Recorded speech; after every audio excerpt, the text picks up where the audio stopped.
كان في عالم فنان اسمه بيلو، ده بقى اتخانق مع عدو شرس اسمه تشيرنو المدمر.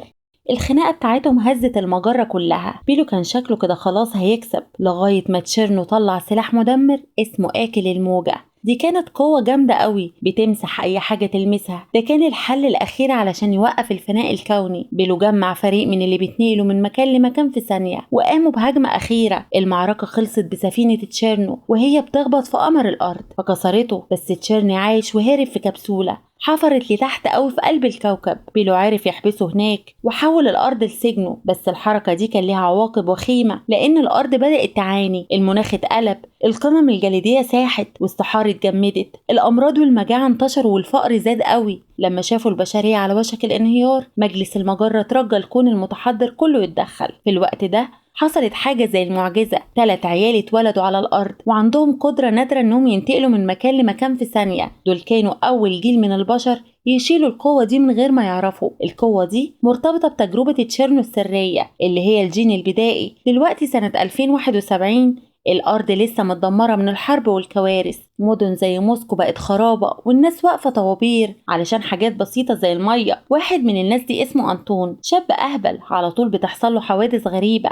الناس كلها بتعتبره وش نحس. في يوم لما عمود حديد وقع وراه فجأة، الناس اللي حواليه اتنرفزت قوي. بس الحوادث دي مش صدفة، زي ما شفنا ست غريبة بتراقبه من الضلمة. طلع إنها بنت تشيرنو اسمها فاليا، وهي اللي كانت بتتلاعب باللي حوالين أنطون من فترة، وكانت بتعمله تجارب قريبة من الموت علشان تحاول تفعل الجين البدائي اللي جواه. فيليا مؤمنة إن أنطون شايل آخر حتة باقية من الجين اللي أبوها اخترعه. رجعت القاعدة بتاعتها واتكلمت مع أبوها اللي وعيه لسه محبوس لتحت أوي في الأرض في سفينة سجن ضخمة. تشيرنو هو يائس قال لها من جهاز عرض إنهم لازم يستعجلوا، لو الخوف مش كفاية علشان يصحي قوة أنطون النايمة ممكن تضطر تقتله. بعد كده عرفنا إن تشيرنو هو العقل المدبر ورا الجين البدائي، وده كان عبارة عن مزيج من خلايا فضائية معمولة علشان يدي للبشر القدرة على التنقل من مكان لمكان في ثانية. بس المخزون بتاعه قل قوي، ومن غير أنطون ممكن ما يعرفش يهرب ابدا. فوقيهم سفينه فضاء طايره على شكل زهره الهندباء بتعدي فوق موسكو. دي مش اي سفينه، ده استاد كوزومبول. لعبه كوزومبول بقت اللعبه المفضله على الارض. دي الرياضه بين الكواكب فيها مكاسب ومخاطر كبيره، والفرق اللي عندهم قدره التنقل بيتخانقوا فيها في مباريات وحشيه. الكره نفسها معموله من طاقه مكثفه عباره عن اكل موجه مش مستقر،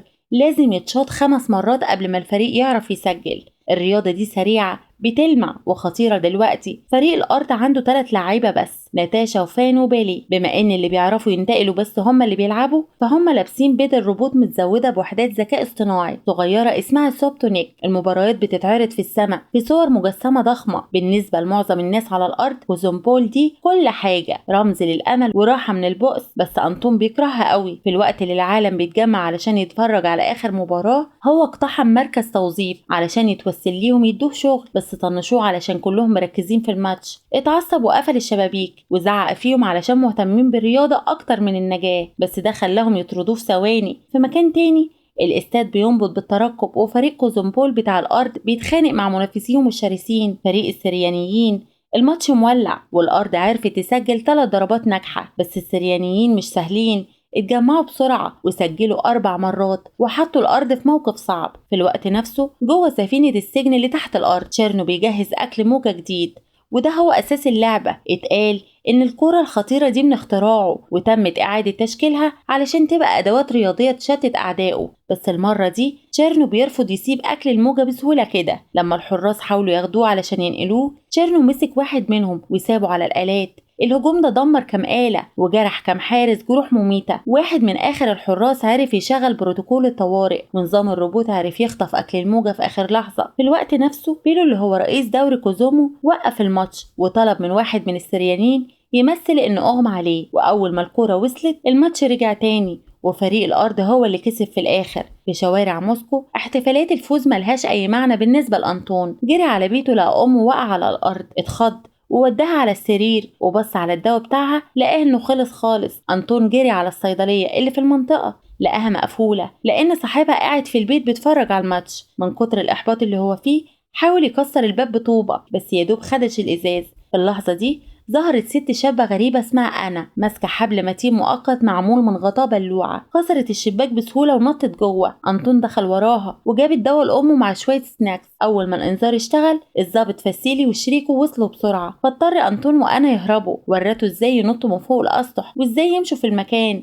بس أنطون من خيبته رجله اتزحلقت ووقع من سقف ضعيف. الدواء وقع من ايده وكان هيتقبض عليه. في اللحظة اللي خلاص كان هيتجاب أنا ظهرت تاني قاعدة على شجرة متنية، ضربتهم في الهوا وودتهم في مبنى مهجور واستخبوا هناك. بعد كده أنا غطت بق أنطون علشان يستخبوا، بس اتخض لما شاف سحلية وصرخ. الصوت ده كشف مكانهم وأنطون قرر يضحي بنفسه علشان يحميها. طلع من مكانه وخبط في الضباط وجري. في اللحظة دي عربية جت فجأة وخبطت أنطون، بس لما الضباط بصوا على الحطام أنطون ما كانش موجود. الدواء اللي اتكب بس هو اللي كان موجود. وعرفنا ان سواق العربية كانت فيليا متنكرة. صدمة الخبطة دي فتحت قوة التنقل بتاعت أنطون أخيرا. لما بيلو عرف كده بدأ يحقق على طول. في الوقت نفسه أنطون ظهر تاني على بعد كام بلوك وهو تايه. أنا لقيته وجريت على مخبأها تحت المدينة، واتكلموا عن كرههم لكوزنبول ومعاناتهم مع أمراض أهلهم. سلموا على بعض وشدت شعره بهزار، بس أول ما مشي أنا رجعت لشكلها الحقيقي. المفاجأة إنها فيليا بعتت شعر أنطون لتشيرنو. كانت بتأمل إن الحمض النووي يدي قوة لتجربته، بس ما كانش كفاية وكان محتاج عينات أكتر. ده خلى الشرير ده يتعصب وطلب من فيليا تقتل أنطون. في نفس الليلة أنطون رجع البيت لقى بيلو وفريق كوزنبول مستنيينه. كانوا عارفوا خلاص قدرة التنقل بتاعته وعاوزينه ينضم للفريق. أنطون رفض وعاوز يهتم بأمه العيانة. في اللحظة دي ناتاشا عرضت عليه صفقة، لو انضم للفريق هيعملوا علاج لأمه. ده غير رأي أنطون بسرعة ووافق من غير أي تفكير. في المشهد اللي بعده أنطون اتاخد على الاستاد العظيم اللي على شكل الهندباء. ده كان تحفة معمارية مسنودة على نبات حي. جوه عملوا له فحص علشان يشوفوا لو في أي حاجة ملوثة، واتبسط جدا لما النظام صادر قطعة الشوكولاتة اللي كانت في جيبه. بعد كده بيلو استخدم عينة من دم أنطون علشان يعمل سوبتونيك خاص بيه، روبوت صغير مصاحب معمول خصيصا لتركيبته البيولوجية الفريدة. بس لما السوبتونيك طلع برجلين شبه السحلية أنطون اتخض. ده خلى الروبوت الخايف يتكور على نفسه، وتم تأجيل الترابط ده دلوقتي. بعد فترة قصيرة بدأ التدريب، بس أنطون كان بيعاني قوي، معرفش يخبط الكورة ولا ينتقل بإرادته. بيلو استخدم معاه أساليب تدريب قاسية، وحتى ناتاشا نقلته عالي في الهواء قبل ما تسيبه يقع. بس لما أنطون معرفش ينتقل اضطرت تمسكه في آخر لحظة. في اللحظة اللي الأمل فيها كان خلاص هيضيع بيلي ساب كذا أكل موجة في نفس الوقت علشان يغرق أنطون. الضغط الشديد ده خلى أنطون ينتقل بشكل عشوائي في الأوضة كلها، وللدهشة معرفش بس يتقن التنقل في يوم واحد. ده كمان ضرب الكورة 5 مرات، ده ما حصلش قبل كده وكان بيعتبر إنجاز مستحيل. أنطون كمان استخدم إيديه زي حارس مرمى وكشف عن دوره المحتمل. بعد كده بيلو استقبل مكالمة بتستدعيه لمجلس المجرة. خد ناتاشا معاه وهم بيتكلموا بيلو كشف إنه ما عندوش علاج لأم أنطون. للأسف أنطون المسكين سمع الكلام ده واتكسر قلبه. في الاجتماع بيلو ترجع علشان يساعده في علاج أم أنطون، بس المجلس رفض لأنهم مش عاوزين يشاركوا تكنولوجيا متقدمة مع عالم بدائي. في الوقت نفسه ناتاشا رجعت أنطون البيت وبيا تبعتهم وهي متنكرة. أم أنطون فتحت قلبها وقالت إنها حملت في الوقت اللي القمر اتكسر وحست بوجع جامد في بطنها، وده بيلمح إن أنطون ممكن يكون اتغير قبل ما يتولد. بس القصة دي أرهقت أنطون وانسحب على اوضته. في اللحظة دي ولد ظهر عند الشباك وقال لأنطون إن أنا بتدور عليه. أنطون تبع الولد وقابل أنا اللي كانت لابسة لبس مغري. قربوا من بعض بس وقفت لما لاحظت لبس كوزنبول بتاعه.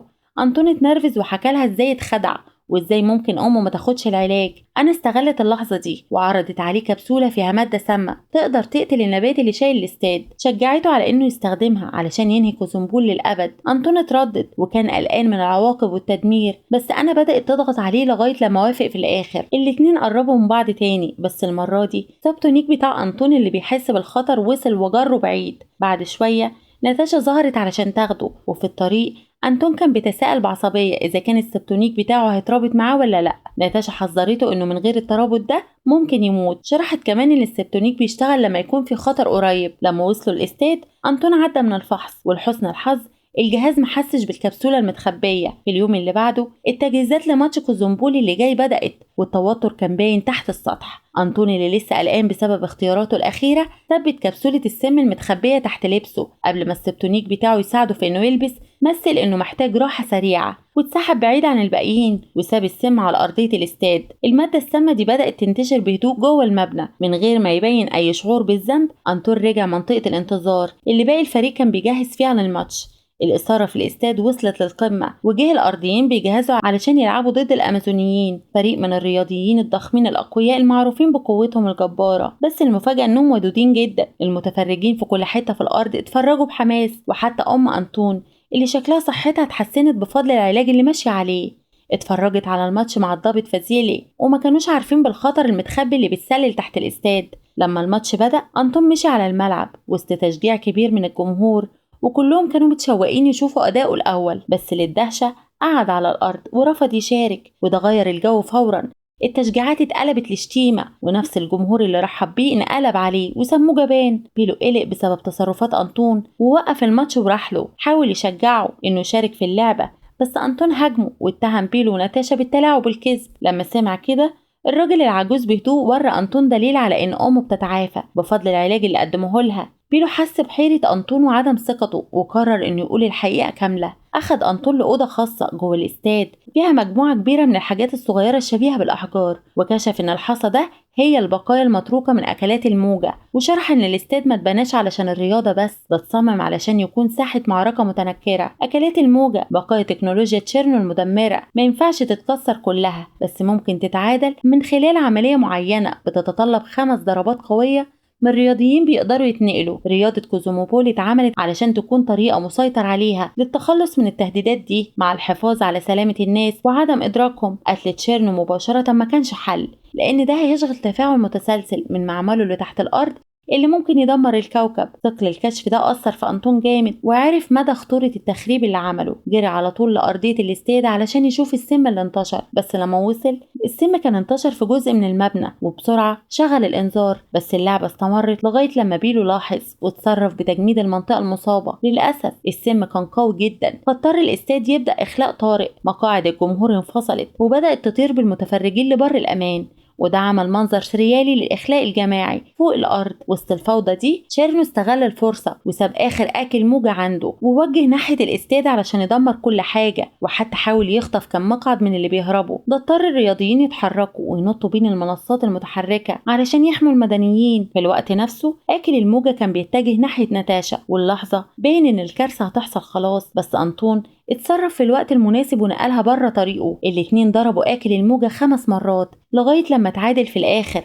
بعد الحادثة دي زمايله الرياضيين شكروا أنطون على تفكيره السريع، بس لسه حاسس بالذنب بسبب اللي عمله. وهو بياخد نفسه أنطون لاحظ شرارة غريبة بتلمع على إيده، ودي علامة إن في حاجة جوه بتتغير. أنطون اتعصب بسبب إنه اتلعب بيه واستخدم، وخبى السبوتينيك بتاعه وراح علشان يواجه أنا. لما وصلوا لمخبأها عطلته فورا بمادة بودرة، وكشفت عن هويتها الحقيقية كفاليا. بعد كده قالت لأنطون إنها السبب في كل حظه الوحش المزعوم، وبحركة باردة محسوبة طعنته في جبهته بجهاز بياخد دم كفاية غني بالبروتوجين علشان يكمل تجربة تشيرنو. بعد كده لما تشيرنو استقبل عينة الدم وجهها لكائن أبيض عملاق، وده كان وعاء جديد اندمج معاه واكتسب حركة وقوة وقدرة على التنقل بحرية.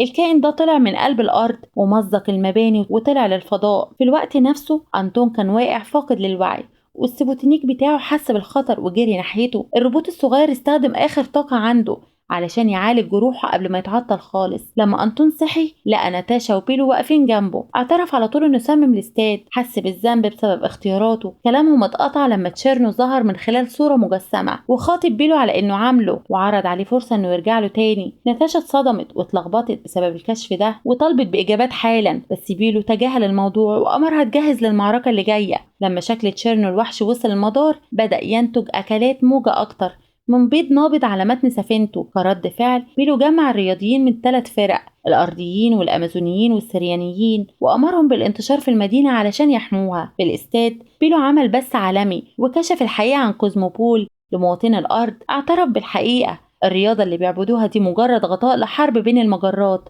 واللاعبين هم الخط الأمامي. في الوقت نفسه أنطون رجع البيت ولسه مضطر بسبب اللي عمله. الجمهور بيسخر منه وبيهينه وبيسموه جبان وخاين. عزل نفسه في أوضته وحضن السبوتينيك المعطل بتاعه. في اللحظة اليائسة دي أم أنطون جات له وفكرته بهدوء إن كل الناس بتغلط، بس المهم إذا كانوا هيختاروا يصلحوا الغلط ده ولا لأ. في مكان تاني ناتاشا واجهت بيلو تاني وطلبته يعرف ايه اللي قصده تشيرنو. لما قال لأنطون ان هو اللي عمله، بيلو اعترف ان تشيرنو كان فعلا هو اللي صنعه، كائن صناعي معمول على صورته، وكان المفروض يكون شريك علمي زي السبوتينيك كده. بس لما اعطى تشيرنو مشاعر فشل في إنه يوجهها أو يحد منها. الغلطة القاتلة دي خلت تشيرنو يسعى ورا أبحاث متهورة وممنوعة، وأدت لنفيه وبداية الحرب بين المجرات من 20 سنة. لما سمعت كده ناتاشا اتصدمت، بس ما عندهاش حل غير إنها تجهز نفسها للحرب. بعد كده لما بيلو كان بيجهز ياخد سفينة الاستاد للفضاء علشان يواجه تشيرنو مباشرة، العدو بدأ هجوم شرس على الأرض. فيليا اتأمرت تبطئ الرياضيين، بس عدوا منها وطاروا في السماء، وانضم ليهم تعزيزات من السريانيين والأمازونيين.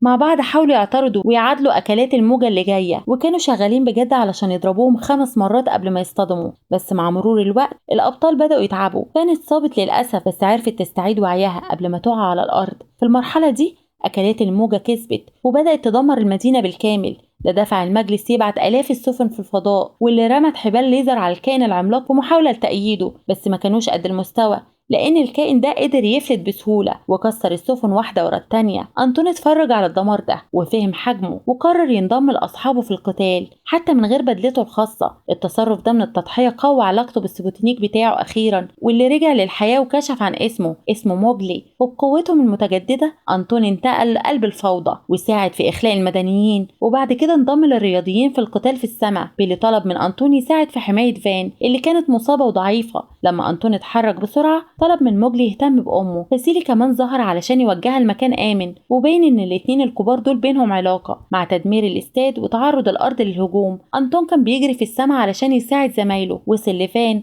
ونقلها لمكان آمن، وبعد كده رجع للمعركة تاني. تحتهم مواطني موسكو اتجمعوا في ملجأ علشان يحتموا. لما أنطون رجع السما أكلتين موجة كانوا جايين عليه ورا بعض بسرعة. ضرب الأولى، بس التانية فاجأته ووقع على الأرض.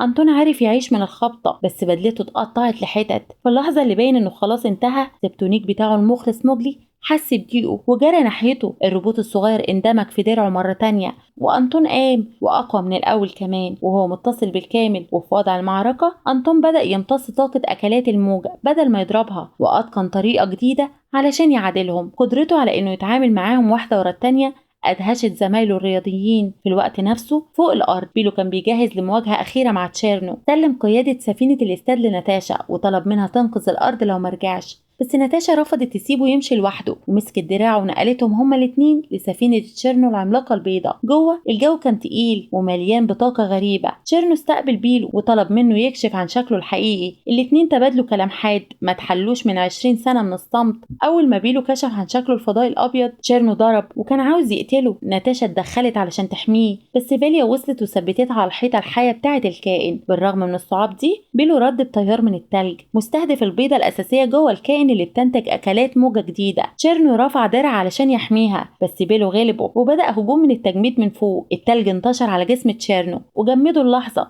بس أول ما بيلو اتحرك علشان يوجه ضربة أخيرة، فيليا وهي متنكرة في شكل ناتاشا خدعته ورشت بودرة بتشل الحركة في وشه. وبعد كده حررت تشيرنو وقبضت على بيلو وادت أبوها اليد العليا مرة تانية. على الأرض أنطون حس إن في حاجة غلط بتحصل وانتقل لبره الغلاف الجوي، وده تصرف محدش من الرياضيين المفروض يحاول يعمله. ووصل لحافة الكائن الأبيض. جوه تشيرنو كان بيجهز يقتل بيلو، بس أنطون وصل في اللحظة المناسبة وأخد فيليا كرهينة وهدده يقتلها لو بيلو ما تسابش. بس للدهشة تشيرنو مهتمش بيها، وأعلن إن فيليو زي كل اختراعاته الفاشلة كانت فيها عيوب، ومن غير تردد طعنها في بطنها علشان يضرب أنطون. السلاح ضرب درع أنطون ورجعه لورا وحبسوا على حيطة السفينة. لما تشيرنو لف علشان يوجه ضربة قاتلة لبيلو، العالم المصاب عمل حركة أخيرة، ساب كرة صغيرة من التلج بين صوابعه واللي بدأت تجمد الأنظمة الداخلية للسفينة. بس ده عصب تشيرنو أكتر وطعن بيلو لغاية الموت. وهو بيشوف كده فيليا المصابة واللي خانها أبوها قالت لأنطون سر، وكشفت إنه بيشارك خلايا مع الكائن ده وممكن يقدر يوصله. علشان كده البطل غص في عقله ولقى نفسه وجها لوجه مع الوحش، كائن ضخم شبه الكلب الصغير. جري وراه في الأول، بس لما أنطون وقف جري وبهدوء اتكلم معاه، الكائن اتردد. بعد كده حط إيده بهدوء على جبهته وعرض عليه السلام. الكائن كمان نزل راسه وعمل علاقة مع أنطون واستعاد حريته. في العالم الحقيقي الكائن فك قبضته على أنطون وسابه بهدوء من الحيطة الداخلية للسفينة. لما تشيرنو حس إن سيطرته على الكائن بتضيع، صرخ بغضب وحاول يرجع العلاقة تاني، بس الكائن وهو مدرك للحقيقة بالكامل بدأ يتمرد. مسك تشيرن ولفه بإحكام في مخالبه وحبسه جوه واحدة من بيضات آكل الموجة. من غير تردد الكائن ده أطلق البيضة في الفضاء، وده خلاه ينفجر لحتت، وده أنهى حكم تشيرنو للأبد. ومع زوال تأثيره أكلات الموجة المتبقية اللي كانت بتقع ناحية الأرض وقفت فجأة في الهواء، وتم تفادي الخطر أخيرا. وبعد أسابيع ناتاشا تولت منصب بيلو وقادت جنب الرياضيين التانيين، والكائن المطيع اللي أنطون سماه كيد بحبه وباستخدام قوته بدأوا يصلحوا القمر، والأرض بدأت تتعافى. وبكده بيخلص الفيلم. لو الفيلم ده عجبكم يبقى لازم تشتركوا في القناة وتحطوا لايك للفيديو علشان يوصلكوا كل الجديد اللي أنا بعمله.